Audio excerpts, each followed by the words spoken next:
Well, the Shorty's meeting. I mean, that you went from Toy Machine, getting kicked off, to flying up to Santa Barbara. Yep. And meeting with him. Everything went well.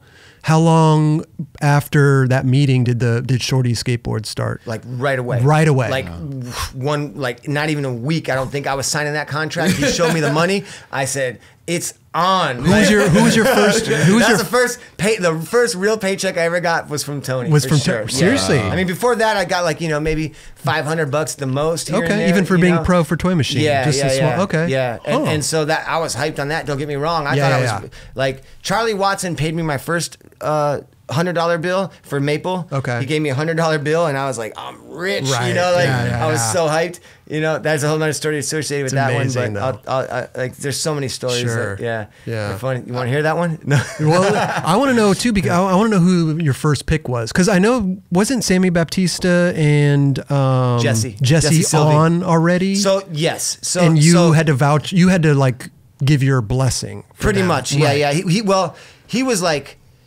you got to check out these two kids. And he showed me them, and I was like, "Oh, they're rad. They're Santa Barbara locals. They're connected to the scene there, the community, the history and roots of what Shorty's is." Mm-hmm. And they were so young that they were like had so much time to develop, and they were insanely sick. Rad skaters too. Yeah. And I met them, and we like they were cool kids too. Like we instantly bonded. And so I was like. They were kind of on by default, but I still, like, if I didn't like them, I would have said no. Sure. For sure. I would have said, like, no. And then the first rider, I can't honestly remember, but I just know that, like, through the Toy Machine Foundation tours, I had been skating with Steve Olson a lot, and he quickly became one of my favorite humans in the world. Okay. Like, and best friends as well, too. And just, like, I was like, Steve, like, if you want to ride for us, man, like, I would I didn't want to steal him, but I just remember saying, like, I would love to have you on the team. Doors open. And I can't remember what happened exactly, but somehow he decided to, which was a shock to me, because he was a pretty gnarly, heavily foundation guy and long-term loyal sponsor to foundation. I'm pretty sure that was his only other sponsor ever before that. I mean, Steve Olson's amazing. Hell yeah, he's dude. Still, huh? Steve, to this day, is just like the most unique, magical human beings that exists, and his skateboarding is a reflection of that person who he is. Do you talk to him still at all? Yeah, or? We still talk. Yeah, not all the time. He's a rapper, Crazy Monk. You can get his CDs. You can find him on Facebook. I don't think he's on Instagram. But he's like a conscious rapper, backpack conscious rapper. And he came through. They were doing a tour. It was a pretty trippy tour. He was with like a conspiracy theorist, a yoga instructor, and his rap performance. And they would go on tour and do these like things. And he was like, they did something in Venice where they just, the guy he has books, and he would talk about his book or sell his book and talk about the conspiracies, and then the other yoga guy would be giving yoga instructions and little classes on there, and then Steve would be freestyling. And not all at the same time, right? It would just be a little. I think so. And then I had all three of them in my house, pretty much doing it all at the same time too. They didn't stop. Wow. It was pretty interesting. I was like, "What the hell is going on here?" But, all right, I'm just gonna go along with this. But yeah, so all at the same time, I was also skating with Brandon Turner and Peter Smolik, and they did a company called Voice with Sloshbach, and their videos were just next level. Like, for that time in skateboarding, they were like the other Plan B, pretty much. Yeah. You know what I mean? There was like down. Plan B, and there was this company Voice that not a lot of people knew about, and was pretty underground, but I was aware of it, and I was skating with them in person, and I was like, Smolik is next level. He's one of the illest. He's just on some other style skating that I had never even like saw, and then Brandon Turner was just like the golden child, you know what I mean? Who was like all these flip tricks down big sets of stairs and tech on ledges. He did it all, and he was such a cool little kid, and I was just like, those are my guys. Like those two guys there has to be them. It has to be them. And I remember I got Brandon Turner on first, because they were pretty loyal with Voice as well too. Like, I don't know if it was the relationship with Sloshbach, because he filmed them all the time, or I don't know exactly what it was, but he didn't want to do it. And somehow eventually I got little B on first. Okay. And then eventually Peter came as well too. And then that was like the initial main squad. I had met Aaron Snyder just skating randomly in Mission Beach, and we just somehow, I don't know if he lived by me or what, but we started skating together like a lot. And that was like right when Shorty's was forming and right before it was forming. Like we would just skate together all the time in Mission Beach, which was like, I don't even remember how we met or why, but we were skating a lot, and we would skate this one school that had like this like steep little bank to bench. It was like this weird spot, and we just were skating a lot together. And I just kind of started giving him boards, and eventually I was like, yeah, and I put Snyder on the team too, and then I don't know how I met Tone. Like Huntington Park or something, or that could have been. It could have been the Huntington Park, yeah, because he was like a local around. Yeah, there. It must have been. I don't remember how I met him, but somehow I crossed paths with him, and I was like, this dude's super sick too, you know, and. Am I missing anybody from the? That's the original squad. That's a squad. Yeah, that was the original. I mean, what a great team, though. Yeah. You put together a fucking...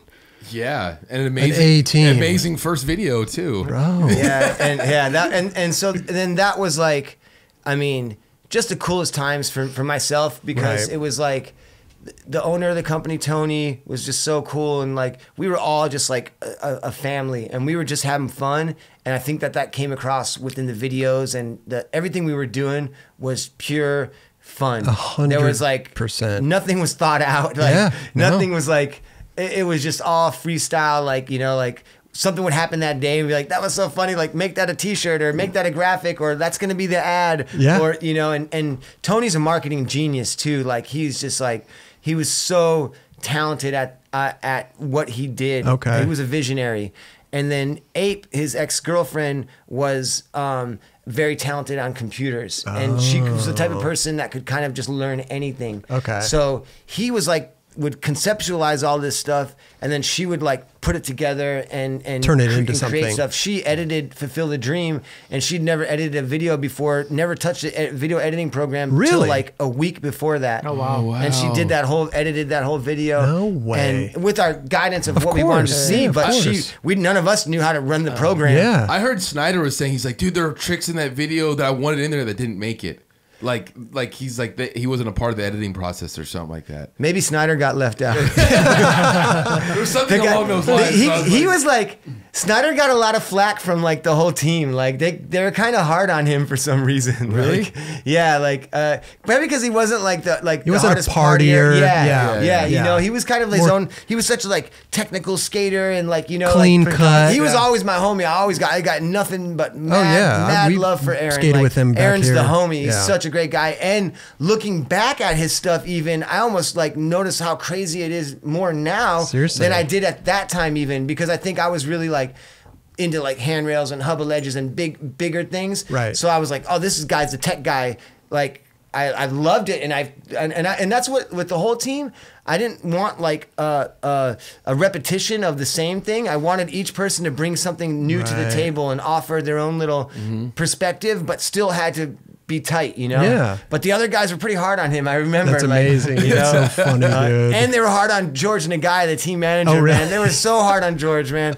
Like, well, they were all kids too, right? I mean, they were, yeah. And George is just the nicest, best guy, and just such a rad homie, you know? And like, he would just be so mellow and calm and cool, collective, and just trying to like pull it together and make the tour work. And, you know, we'd be in the back of the car getting all wasted. He'd be like, knock, knock. And it'd be like, Sammy Baptista would be like tapping the seatbelt metal thing against the glass. It'd be like, tap, tap, tap, tap, tap, tap. Oh my and God. Smock would be like throwing shoes from the back. And like, you know, like we were just wilding out, terrorizing. like just like going crazy, you know. But he was always held it together. There was only a few times I think where he actually got mad from what I remember. But man, but they were great times, you know. And let me tell you something, man. That fulfilled a dream. I always joke about it on the show. I always tell people that you guys riding horses was like, that made me want to be a part of Shorty's. Like, man. I was like, that's the family vibe, you know? Something about it. Yeah. I don't know. And a lot of that was Tony, man. Well, it was, we had a bond. Yeah. But like, he exposed us to things that we may have never been exposed to, you know? He brought us horseback riding. I'd never been on a horse, you know what I mean? Sure. I had my cowboy hat. I was ready. About his spurs. Ever since I was a little kid, I wanted to be on one. Got his spurs out of storage. Yeah. I remember I was scared as hell on that horse. I was like, oh shit, like I'm on this horse, like, you know, and then my horse, like, there was like on this trail and it was like a little cliff and there was like the water going and there was this branch and it had like some berries on it and it was like, it was like sticking way out and the horse was like, with his lips, he's like trying to eat the berries, trying to get the berries, and the dirt's like falling over the side of the canyon, you know, and he's like, it's like his hoofs, and I'm like, reverse, you know, I'm trying to, you know, figure out how to reverse it, you know, and like, but that's what, like, it was so real, like, you know, like we were like having so much fun, and there was like another time he took us out to like the Pismo Beach sand dunes, and we all got 4-wheelers, we're riding these 4-wheelers in the sand dunes, and like, you know, it was just like cool experiences that like bonded us. But that's what I'm saying though, it translated so well. Yeah. You know, we're just watching the Fulfill the Dream. It was like, oh my God, like I want to be a part of this. That's like I have to be a part of this. It changed a lot of kids' lives in skateboarding. Seriously. That's for sure. No. It changed my life for sure. I think I said it in Sammy's. It was like one of those videos that you kept seeing it in the magazines, like out soon, and you would call the shop every day. You guys got the Shorty's video? But like, dude, we don't have the fucking Shorty's video. It's not out yet. And then eventually it just came out and it changed. It brought skateboarding in this new place. You know what I mean? It was really rad. Yeah. That's cool, man. Yeah. It really did it for me. I mean, whenever I hear anything like that, it's like, it's just such a humbling feeling and a great feeling because of like the dedication that I did put into all these things to know that it meant something to somebody. Yeah. It makes it all worthwhile. You know, 100 it was worthwhile regardless, but to know that it affected people, and to this day that people are hitting me up and it inspired them to skate or get into hip hop music or, you know, all these different things that it possibly did. It's just such a great, amazing feeling. Yeah. I immediately bought a pair of your shoes when I saw that video. The gray ones. Yeah. The Muska right Yeah, here. yeah. It was the gray with like a little hint of blue. The blue. Yeah, with the blue. Bought those right away. That was like the first shoe that was like over $100. I want to say the skate shoe. From what I know, yeah. Like changed the game. And he was the kid that at the skate park dressed like you. Yeah. I for sure was, dude. Thank you, Kelly. Hell yeah, dude. Still I love it. I love it. I love it.